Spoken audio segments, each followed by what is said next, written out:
ರೇಣುಕಾಸ್ವಾಮಿ ಕೊಲೆ ಪ್ರಕರಣದಲ್ಲಿ ಕ್ಷಣ ಕ್ಷಣಕ್ಕೂ ರೋಚಕ ತಿರುವು ಪಡೆದುಕೊಳ್ತಾ ಇದೆ ಈ ಒಂದು ಪ್ರಕರಣ. ದರ್ಶನ್ ಬಂಧನದ ಬೆನ್ನಲ್ಲೇ ಕನ್ನಡದ ಹಾಸ್ಯ ನಟ ಚಿಕ್ಕಣ್ಣನಿಗೂ ಕೂಡ ಇದೀಗ ಢವಢವ ಶುರುವಾಗ್ಬಿಟ್ಟಿದೆ. ದರ್ಶನ್ ಎದ್ದ ಸ್ಟೋನಿ ಬ್ರೂಕ್ ಪಾರ್ಟಿಯಲ್ಲಿ ಉಪಾಧ್ಯಕ್ಷ ಭಾಗಿಯಾಗಿದ್ದಾರೆ ಅನ್ನೋ ಒಂದು ಶಂಕೆ ವ್ಯಕ್ತವಾಗಿದೆ. ಯಾಕಂದ್ರೆ ದರ್ಶನ್ ಅವರು ಎಲ್ಲೇ ಹೋದ್ರೂ ಕೂಡ ಚಿಕ್ಕಣ್ಣ ಅವರು ಅವ್ರ ಜೊತೆನಲ್ಲೇ ಇರ್ತಾರೆ. ಹೀಗಾಗಿ ಅವತ್ತು ನಡೆದ ಪಾರ್ಟಿಯಲ್ಲಿ ಕೂಡ ಉಪಾಧ್ಯಕ್ಷ ಭಾಗಿಯಾಗಿದ್ದಾರೆ ಅನ್ನೋ ಒಂದು ಶಂಕೆ ಇದೀಗ ವ್ಯಕ್ತ ಆಗಿದೆ. ಇದಕ್ಕೂ ಆ ಒಂದು ಪಾರ್ಟಿಯಲ್ಲಿ ಅವರು ಇದ್ರಾ ಇಲ್ವಾ ಅನ್ನೋದ್ರ ಬಗ್ಗೆ ಮುಂದೆ ಪೊಲೀಸರು ತನಿಖೆನ ಮಾಡ್ತಾರೆ. ಅದಕ್ಕಾಗಿ ಇವತ್ತು ನೋಟಿಸ್ ಕೊಟ್ಟಿದ್ದಾರೆ, ಬನ್ನಿ ವಿಚಾರಣೆಗೆ ಅಂತ ಕರೆದಿದ್ದಾರೆ.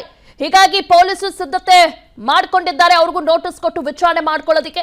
ಇನ್ನು ಕೊಲೆ ವಿಚಾರವಾಗಿ ಸ್ಟೋನಿ ಬ್ರೂಕ್ ಪಬ್ನಲ್ಲಿ ಏನಾದ್ರೂ ಚರ್ಚೆಯಾಗಿತ್ತ?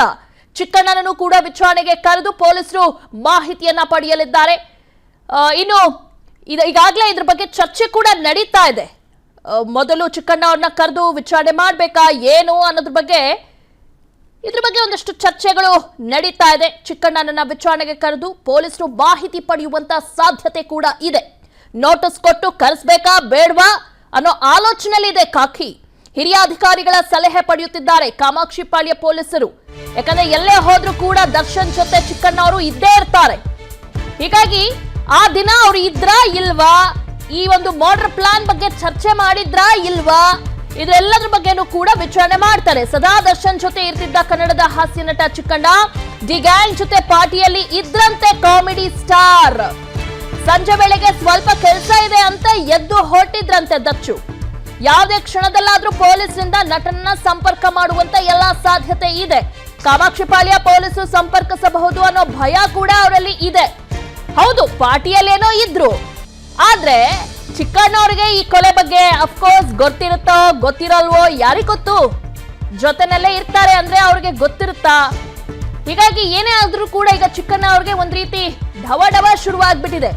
ದರ್ಶನ್ ಇದ್ದ ಸ್ಟೋನಿ ಬ್ರೂಕ್ ಪಾರ್ಟಿಯಲ್ಲಿ ಉಪಾಧ್ಯಕ್ಷ ಭಾಗಿಯಾಗಿರುವಂತ ಒಂದು ಶಂಕೆ ಕೂಡ ವ್ಯಕ್ತ ಆಗಿದೆ. ಹೀಗಾಗಿ ಇವತ್ತೇ ನೋಟಿಸ್ ಕೊಟ್ಟು ವಿಚಾರಣೆಗೆ ಕರೆಯಲು ಪೊಲೀಸರು ಎಲ್ಲಾ ರೀತಿಯಾದಂತ ಸಿದ್ಧತೆಯನ್ನ ಮಾಡಿಕೊಂಡಿದ್ದಾರೆ. ಕೊಲೆ ವಿಚಾರವಾಗಿ ಸ್ಟೋನಿ ಬ್ರೂಕ್ ಪಬ್ನಲ್ಲಿ ಏನಾದ್ರೂ ಚರ್ಚೆ ಆಗಿತ್ತಾ ಅನ್ನೋ ಒಂದು ಆಯಾಮದಲ್ಲಿ ಚಿಕ್ಕಣ್ಣ ಅವರನ್ನ ಪ್ರಶ್ನೆ ಮಾಡ್ತಾರೆ. ಚಿಕ್ಕಣ್ಣನನ್ನು ವಿಚಾರಣೆಗೆ ಕರೆದು ಪೊಲೀಸರು ಮಾಹಿತಿ ಪಡೆಯುವ ಸಾಧ್ಯತೆ ಇದೆ. ನೋಟಿಸ್ ಕೊಟ್ಟು ಕರೆಸ್ಬೇಕಾ ಬೇಡವಾ ಅನ್ನೋ ಆಲೋಚನೆಯಲ್ಲಿದ್ದಾರೆ ಪೊಲೀಸರು. ಹಿರಿಯ ಅಧಿಕಾರಿಗಳ ಜೊತೆನೂ ಕೂಡ ಇದ್ರ ಬಗ್ಗೆ ಚರ್ಚೆ ಮಾಡಿ ನಂತರ ಒಂದು ತೀರ್ಮಾನಕ್ಕೆ ಬರ್ತಾರೆ ಅಧಿಕಾರಿಗಳು. ಅದ್ರ ಜೊತೆಗೆ ಚಿಕ್ಕಣ್ಣ ಅವರು ಆ ದಿನ ಪಾರ್ಟಿಯಲ್ಲಿ ಇದ್ರು ಅಂತ ಒಂದಷ್ಟು ಮಾತುಗಳು ಬರ್ತಾ ಇದೆ. ಅದಾದ ನಂತರ ದರ್ಶನ್ ಅವರು ಅಲ್ಲಿಂದ ಹೊರಟ್ರಂತೆ. ಆದ್ರೂ ಕೂಡ ಈಗ ಅದ್ರ ಬಗ್ಗೆ ಚರ್ಚೆ ಮಾಡಲೇಬೇಕಾಗುತ್ತೆ, ಅದ್ರ ಬಗ್ಗೆ ವಿಚಾರಣೆ ನಡೆಸಲೇಬೇಕಾಗುತ್ತೆ ಪೊಲೀಸರು. ಈ ಎಲ್ಲದ್ರ ಬಗ್ಗೆ ಡೀಟೇಲ್ಸ್ ನೀಡ್ತಾರೆ ನಮ್ಮ ಕ್ರೈಮ್ ರಿಪೋರ್ಟರ್ ಭರತ್. ಆ ದಿನ ಪಾರ್ಟಿಯಲ್ಲಿ ಚಿಕ್ಕಣ್ಣ ಅವರು ಇದ್ರಾ ಏನು? ದಿವ್ಯಾ, ರೇಣುಕಾಸ್ವಾಮಿ ಹತ್ಯೆ ಪ್ರಕರಣಕ್ಕೆ ಸಂಬಂಧಪಟ್ಟಂತೆ ಈಗಾಗಲೇ ಪೊಲೀಸರು ತನಿಖೆಯನ್ನು ಚುರುಕುಗೊಳಿಸಿರುವಂಥದ್ದು. ಅದರ ಜೊತೆಯಾಗಿ ಈ ಒಂದು ರೇಣುಕಾಸ್ವಾಮಿಯ ಹತ್ಯೆ ಆದ ನಂತರ ಆತನ ಮೃತದೇಹವನ್ನು ಏನು ತಂದು ಸುಮನಹಳ್ಳಿಯ ಬಳಿ ಒಂದು ಡಿಸ್ಪ್ಯಾಚ್ ಅನ್ನ ಮಾಡ್ತಾರೆ. ಇದಕ್ಕೂ ಮೊದಲು ಅಂದ್ರೆ ಏನು 8ರಂದು ಏನು ಈ ಒಂದು ಡಿ ಗ್ಯಾಂಗ್ ಒಂದು ಸ್ಟೋನಿ ಬ್ರೂಕ್ ಅಂತಕ್ಕಂಥ ಹೋಟೆಲ್ನಲ್ಲಿ ಏನು ಪಾರ್ಟಿಯನ್ನ ಮಾಡಿದ್ರು, ಆ ಸಂದರ್ಭದಲ್ಲಿ ಓರ್ವ ಹಾಸ್ಯ ನಟ ಇದ್ರು ಅಂತಕ್ಕಂಥ ವಿಚಾರ ಕೂಡ ತಿಳಿದು ಬರ್ತದೆ. ಸೊ ಈ ಘಟನೆ ಆಗೋದಕ್ಕೂ ಮೊದಲು ಅಲ್ಲಿ ಪಾರ್ಟಿಯನ್ನ ಮಾಡ್ತಾರೆ. ಸೊ ಆ ಸಂದರ್ಭದಲ್ಲಿ ಅವರು ಇದ್ರು ಅಂತಕ್ಕಂಥ ವಿಚಾರ ಈಗ ಕೇಳಿ ಬರ್ತಾ ಇರುವಂತದ್ದು. ಹಾಗಾಗಿ ಈ ಒಂದು ಪ್ರಕರಣಕ್ಕೆ ಸಂಬಂಧಪಟ್ಟಂತೆ ತನಿಖೆ ನಡೆಸುತ್ತಿರುವಂತಹ ಪೊಲೀಸರು ಕೂಡ ಆ ನಟನಿಗೆ ಒಂದು ನೋಟಿಸ್ ಮಾಡಲು ಸಿದ್ಧತೆಯನ್ನ ಮಾಡ್ಕೊಳ್ತಿದ್ದಾರೆ. ಅದರ ಜೊತೆಗೆ ಹಿರಿಯ ಅಧಿಕಾರಿಗಳ ಸಲಹೆ ಮೇರೆಗೆ ಆ ನಟನಿಗೆ ನೋಟಿಸ್ ಅನ್ನ ನೀಡಿ ನಂತರ ಒಂದು ವಿಚಾರಣೆಗೆ ಕರೆಸಿಕೊಳ್ಳುವಂತಹ ಸಾಧ್ಯತೆ ಇರುತ್ತೆ. ಒಂದು ವೇಳೆಯಲ್ಲಿ ಈ ಪ್ರಕರಣದ ಬಗ್ಗೆ ಮಾಹಿತಿ ಇದ್ದಂತಹ ಸಂದರ್ಭದಲ್ಲಿ ಆತನನ್ನ ವಶಕ್ಕೆ ಪಡಿತಾರೆ. ಇಲ್ಲವಾದಂತಹ ಸಂದರ್ಭದಲ್ಲಿ ತನ್ನ ಈ ಒಂದು ಪ್ರಕರಣದಲ್ಲಿ ವಿಟ್ನೆಸ್ ಮಾಡಿಕೊಳ್ಳುವಂತಹ ಒಂದು ಸಾಧ್ಯತೆಗಳು ಕೂಡ ಹೆಚ್ಚಿರುತ್ತೆ. ಮತ್ತೊಂದು ಕಡೆಯಲ್ಲಿ ವಿಚಾರಣೆಗೆ ಕರೆಸಿಕೊಂಡಂತಹ ಸಂದರ್ಭದಲ್ಲಿ ನೀವು ಆ ಸಂದರ್ಭದಲ್ಲಿ ಎಲ್ಲಿದ್ರಿ ಮತ್ತು ಈಗ ಈ ಘಟನೆ ಬಗ್ಗೆ ಮಾಹಿತಿ ಇದೆಯಾ ಮತ್ತು ಯಾರ ಜೊತೆಯಲ್ಲಿ ಪಾರ್ಟಿಯಲ್ಲಿದ್ರಿ ಮತ್ತು ಬೇರೆ ಯಾವುದೋ ಕಡೆ ಹೋಗಿದ್ರಾ ಅಂತಕ್ಕಂಥ ವಿಚಾರದಲ್ಲಿ ಒಂದು ಪ್ರಶ್ನೆಯನ್ನ ಮಾಡುವಂತಹ ಸಾಧ್ಯತೆ ಇದೆ. ಈ ವಿಚಾರವಾಗಿ ಆ ನಟನಿಗೂ ಕೂಡ ಈಗಾಗಲೇ ಒಂದು ಭಯ ಶುರುವಾಗಿದೆ ಅಂತಕ್ಕಂಥ ಒಂದು ಮಾತುಗಳು ಕೂಡ ಕೇಳಿ ಬರ್ತಿದೆ. ಹಾಗಾಗಿ ಏನು ಹಿರಿಯ ಅಧಿಕಾರಿಗಳ ಒಂದು ಸಲಹೆ ಸೂಚನೆ ಮೇರೆಗೆ ಈ ಒಂದು ಪ್ರಕರಣದ ತನಿಖಾಧಿಕಾರಿಗಳು ನೋಟಿಸ್ ನೀಡುವಂತ ಎಲ್ಲಾ ಸಾಧ್ಯತೆಗಳು ಕೂಡ ಕಂಡು ಬರ್ತಿರುವಂತದ್ದು. ದಿವ್ಯಾ, ಓಕೆ ಭರತ್, ಆ ದಿನ ಚಿಕ್ಕಣ್ಣ ಅವ್ರು ಮಾತ್ರ ಇದ್ರಾ ಅಥವಾ ಬೇರೆ ಯಾರಾದ್ರೂ ಸಿನಿಮಾ ಇಂಡಸ್ಟ್ರಿ ಸಂಬಂಧಪಟ್ಟಂತೆ ಇದ್ರಾ ಏನು? ಇದ್ರ ಬಗ್ಗೆ ಏನಾದ್ರೂ ಸಿಸಿಟಿವಿ ಪರಿಶೀಲನೆ ಮಾಡಿದ್ದಾರಾ ಪೊಲೀಸರು?